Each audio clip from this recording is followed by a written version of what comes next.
Oh, hello there.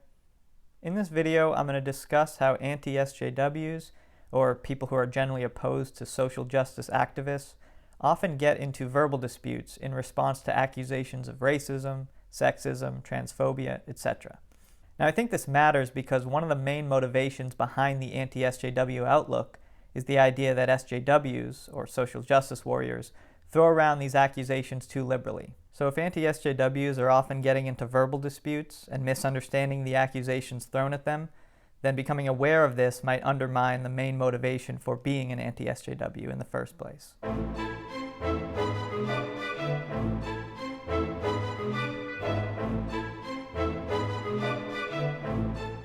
Okay, let's get to it. All right, so instead of talking about a specific form of criticism, such as criticisms of racism or sexism, etc., I'm going to use my own made-up term so that I can speak in general. Okay, so the accusation is that you're Xist, okay, which is against X people. Specific instances of being Xist are racist, xenophobic, sexist, homophobic, transphobic, ableist, etc. Now, when people are criticized for being Xist, there's often a knee-jerk reaction to deny it, and people often give reasons for denial. And here are some very common reasons. I'm not Xist because I don't consciously hate X people. I don't consciously fear X people. I don't consciously think lesser of X people. I have X friends. I am Y, where Y is a member of another minority group. Or I am X, right? I am in that very minority group. So how could I possibly be Xist? Now, let's use these reasons to generate an argument schema, okay? An argument schema has some blanks in it which need to be filled in order to construct an actual argument. So here it is. I call this the denial argument schema. Premise D1, I blank. Premise D2, if someone blanks, then they don't have a conscious negative attitude towards X people. D3, someone is Xist only if they have a conscious negative attitude towards X people. Conclusion, so I'm not Xist. Okay, so if we take those common reasons for denial and try to put it in the form of an argument, here is the argument schema that we'd come up with. And then to get an argument out of this, we're going to fill in the blank with one of those reasons, right? The blank can be, I don't consciously hate or fear or think lesser of X people. I have X friends. I am Y, a member of another minority group, or I am X, or something like that, okay? So you fill in the blank with one of these things, and you get the denial argument. Now, the way I've done it, I've made it a deductive argument, where the premises are intended to logically guarantee the truth of the conclusion, but you might also throw the word probably in the second premise, so that it says, if someone blanks, then they probably don't have a conscious negative attitude towards X people. And then you'd get an inductive argument, an argument where the premises are intended not to logically guarantee the conclusion, but to make the conclusion likely. So I'm just going to stick with the deductive version, but in some cases the inductive version might be more charitable. So this is the argument used to deny that the person is Xist. But now let's look at a different argument schema, or the accusation argument schema. This is the sort of argument that's often used in the accusation of Xism. Premise A1, you blank. Fill that in a second. Premise A2, if someone blanks, then they contribute to a system that disproportionately harms X people. Premise A3, if someone contributes to a system that disproportionately harms X people, then they're Xist. Conclusion, so you're Xist. Okay? Now, to get an actual argument out of this, we fill in the blank. And in this case, the blank can be things like you say certain sorts of things, you support certain policies or politicians, you ignore or trivialize certain problems, etc. Now, this might not always be the argument that's implicit behind the accusation of Xism, but I think it often is, or something like it is. Okay? So now let's think about the principles of accusation versus denial. First, we have the accusation principle, which is a sufficient condition for Xism, right? If you meet this condition, then you're Xist. A3, if someone contributes to a system that disproportionately harms X people, then they're Xist. Now let's look at the principle behind the denial, okay? This is a necessary condition for Xism. Right? It's a condition which must be met in order to count as exist. If you don't meet this condition, then you're not exist. D3, someone is exist only if they have a conscious negative attitude towards X people. Now let's take a look at these two principles and notice that they can't both be true if the word exist means the same thing in each. Why is that? Well, it's possible to contribute to a system that disproportionately harms X people without actually having a conscious negative attitude towards X people. So that shows that either one of these principles is false, or the word exist means something different in each case. Now that we have this stuff on the table, let's think about verbal disputes. Okay? So here's the account of verbal disputes that I'm going to go with. A dispute is verbal if and only if there are plausible interpretations of the controversial sentences corresponding to each side in the dispute, such that each side comes out correct given its interpretation. Now this is very close to the account given in a paper by philosopher Eli Hirsch, and I put the reference in the description below. Now, you might have other accounts of verbal disputes.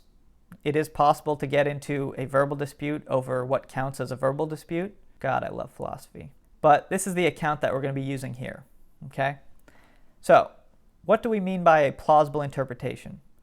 A full theory of verbal disputes might go into greater detail about what this means, but I think we have an intuitive idea. And let's try to bring this out by some examples.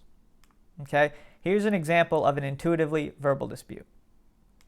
Suppose one side says there's a Taco Bell next to the bank, and the other side says, no, there's no Taco Bell next to the bank. Okay? Now suppose the first side goes on to say, what are you talking about? It's right on the north side. It's right there. And then the other side says, no, what are you talking about? There's nothing next to the bank other than a few bushes and that family of geese.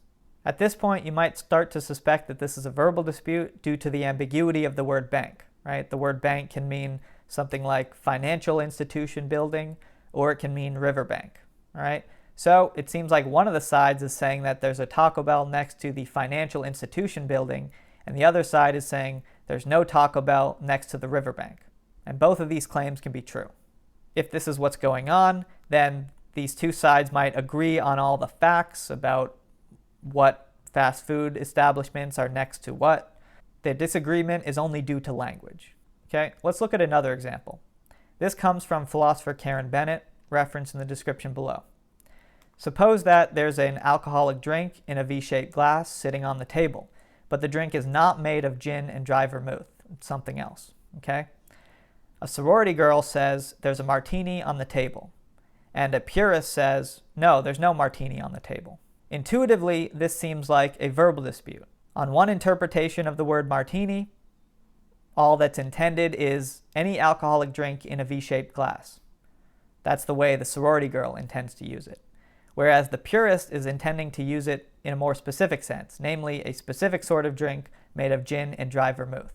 Now, intuitively, they agree on the facts that are not about language. They both agree that there's an alcoholic drink in a V-shaped glass on the table, and they both agree that there's no drink made of gin and dry vermouth on the table. So it seems like we have a verbal dispute. Now this is a nice example because it shows that even when a dispute is verbal, there might be one side that's technically correct, right? Sometimes the words have an actual meaning in our public language, and one of the sides might be using the term correctly given that public meaning, whereas the other side might be misusing it. So in this case, it could be that, strictly speaking, the purist is correct. Given the actual public meaning of the word martini, it's actually false that there's a martini on the table. However, this is still intuitively a verbal dispute because there's a plausible interpretation. It might not be the exact correct one given the public language, but there's a plausible interpretation on which the sorority girl is correct. Namely, there's some alcoholic drink in a V-shaped glass on the table. Now let's look at some examples of disputes which are intuitively not verbal. Okay? If two people are disputing this, Bernie Sanders will be the next US president, this is probably not a verbal dispute. It's going to be difficult to come up with two plausible interpretations of this sentence such that each side is correct given its interpretation, right? It seems like both sides intend to communicate the same thing by this sentence. It's just that one side thinks this sentence corresponds to the facts about what will happen, and the other side doesn't. Now here's another case. The dispute over God exists is, again, an intuitively non-verbal dispute. Now, why is this not a verbal dispute? Well, it seems like there aren't two plausible interpretations of this sentence on which both sides are correct. It seems like both sides intend to use the word God to refer to, if it exists, a supernatural being, maybe it's omnipotent, omniscient, etc., who creates the world, and one side thinks such a being exists and the other doesn't. You could try to come up with an interpretation, maybe on which the word God refers not to an actually existing being, but to a fictional character, but that's not a plausible interpretation of the word. If you were to ask each side whether they're talking merely about a fictional character, they would probably deny that that's what they mean. Now, I'm not saying that one couldn't get into a verbal dispute over this very sentence. For instance, a pantheist who calls the cosmos, or the universe as a whole, God, and an atheist, they might get into a verbal dispute over this, right? Both of them believe in the universe, in the cosmos. Neither of them believe in a supernatural person who creates the world. But I think in typical cases, this is not going to be a verbal dispute. Okay, now that we have the account on the table, let's think about how to deal with verbal disputes. Here is something called the method of elimination, and this comes from a paper by philosopher David Chalmers, referenced below. Okay? And this is pretty obvious, right? Eliminate the problematic term and see if a dispute remains. Now see how this applies to the example we had. There's a martini on the table, right? On one interpretation, we have P. This is the purest interpretation. There's a drink made of gin and dry vermouth on the table. And the other interpretation, that of the sorority girl, is there's an alcoholic drink in a V-shaped glass on the table. Now these are the plausible interpretations of this sentence. And again, remember that plausible doesn't mean the correct one, given the actual meaning of the word in our public language. Okay? And notice that each side comes out correct on its interpretation. Right? Both sides agree that P is false. There's no drink made of gin and dry vermouth on the table, and both sides agree that S is true. There is an alcoholic drink in a V-shaped glass on the table. Now, one more thing about verbal disputes in general, and then we'll get back to Xism. Even if a dispute is verbal, these nearby metalinguistic disputes may not be. Okay? A metalinguistic dispute is a dispute about language. Meta means about in this context, linguistic, language. So these are disputes that are about language. I call this one the descriptive. Right? What does the key term actually mean in our public language?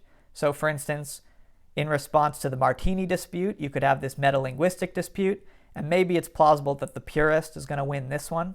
And here's the other metalinguistic dispute. What should we mean by the key term, right? We might have moral or political or pragmatic reasons to use the word in a certain way, or to potentially change the meaning of our term. Language is a tool, okay? We can use it how we wish. And language use is an action like any other, and so it might be the sort of thing that there are moral or political or pragmatic reasons for or against. Now this idea comes from a paper by philosopher David Plunkett and Timothy Sundell, referenced below. The idea is, even if a dispute is verbal in our sense, it might still be worth arguing about how we should use that term. Okay? I'll mention these metalinguistic disputes towards the end. But let's get back to the Xism dispute. Okay? So the question is the Xism dispute verbal? Well, let's look at the controversial sentences again, right? We had A3, if someone contributes to a system that disproportionately harms X people, then they're Xist. And then we had D3, someone is Xist only if they have a conscious negative attitude towards X people. So let's think about this. Are there plausible interpretations of the word Xist such that each side comes out correct given its interpretation? Well, here are two interpretations of the word Xist. I call this narrowly Xist and broadly Xist. Okay? Narrowly Xist means having a conscious negative attitude towards X people. And broadly Xist means contributing to a system that disproportionately harms X people. Now notice that both sides can be correct given these different interpretations of Xism, right? Look at A3. If someone contributes to a system that disproportionately harms X people, then they're Xist, right? This is true if Xist means broadly Xist, and it's false if Xist means narrowly Xist. If you contribute to a system that disproportionately harms X people, then by definition, you're broadly Xist, but you're not necessarily narrowly Xist. Okay? Now let's look at D3. Someone is Xist only if they have a conscious negative attitude towards X people. Right? Now in this case, if Xist means narrowly Xist, it's true. You're narrowly Xist only if you have a conscious negative attitude towards X people, by definition. But it's not true if we mean broadly Xist. You don't need to have a conscious negative attitude towards X people in order to be broadly Xist. Okay, so now that we see there are good reasons for taking this dispute to be verbal, let's look back at the accusation argument, and let's apply Chalmers' method of elimination. So here I have a plea to anti-SJWs, okay? Take the actual accusation argument seriously. Premise A1, you blanked. Premise A2, if someone blanks, then they contribute to a system that disproportionately harms X people. Premise A3, if someone contributes to a system that disproportionately harms X people, then they're broadly Xist. Conclusion, so you're broadly Xist. So notice we've applied Chalmers' method, right? We're no longer just using the word Xist on its own. We have the term broadly Xist in this argument. So, as an anti-SJW, what are your options for responding to this argument? Well, let's remember that we had those nearby metalinguistic disputes, right? You could argue the descriptive point. You could try to argue that Xist actually means narrowly Xist in our public language. Not sure you could actually win that argument, right? Or you could argue the normative point, that we should use Xist to mean narrowly Xist, okay? Not sure you could win that one either. But notice that even if you succeed in arguing those points, that does nothing to challenge the above argument. We're not even using the word Xist alone anymore. The above argument is an argument for the claim that you're broadly Xist. It's a valid argument. The premises entail the conclusion. So let's think about your options. Let's suppose that you're not going to deny what you did. Okay, you're not going to deny A1. You admit that you did blank. Now you can't really deny A3 since that's true by definition, right? If someone contributes to a system that disproportionately harms X people, then they're broadly Xist. It's just what we mean by broadly Xist. So your only real option is to challenge premise A2, right? If someone blanks, then they contribute to a system that disproportionately harms X people. Now this is a pretty complicated premise, right? It has a moral component, which involves questions about what constitutes harm. It has some questions of metaphysics, namely what counts as contributing in the relevant sense. And then it has an empirical component, namely whether you're actually contributing in the relevant sense to the harm. So this is a premise you could try to challenge. But let's suppose you fail. Then your only remaining option is just to accept the conclusion, right? Accept that you're broadly Xist. Again, you're not being accused of being narrowly Xist, so the denial argument doesn't bear on this. You may not be narrowly Xist, but you are broadly Xist. Then, if you want, you can go on to have the argument about whether there's something wrong with being broadly Xist. Now, that's another argument I don't think you can win. Okay? Many of us think there is something wrong with being broadly Xist, and you should do what you can in order to avoid it as much as possible. But if you don't think so, then I wish you good fortune in the culture wars to come. It now begins.